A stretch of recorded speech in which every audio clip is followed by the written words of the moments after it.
As high-level discussions between the United States and Russia commence in Riyadh, Saudi Arabia, several critical issues demand attention to address the ongoing conflict in Ukraine and broader geopolitical tensions.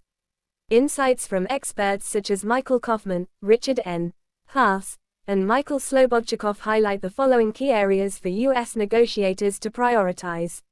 Ceasefire and conflict de-escalation. Establishing an immediate and sustainable ceasefire is paramount.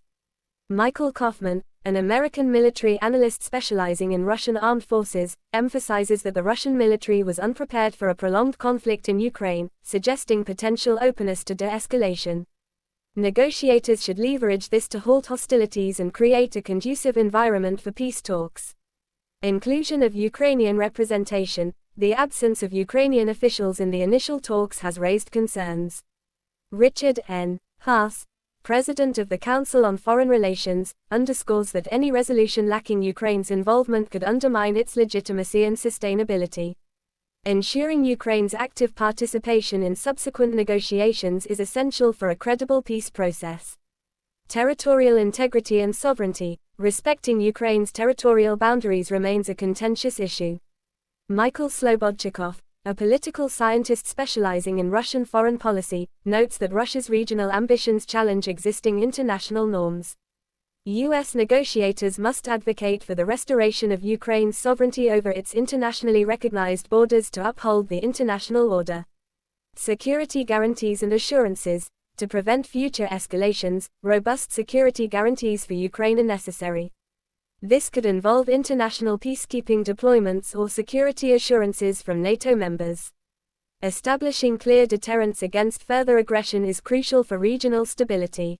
Humanitarian aid and reconstruction. The conflict has precipitated a humanitarian crisis, with significant civilian casualties and infrastructure damage. Negotiations should prioritize facilitating immediate humanitarian assistance and outline frameworks for the reconstruction of affected areas, ensuring that aid reaches those in need promptly.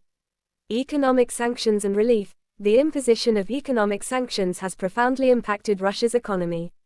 Discussing a phased approach to sanction relief, contingent upon verifiable actions by Russia towards de-escalation and compliance with international agreements, could serve as an incentive for constructive engagement.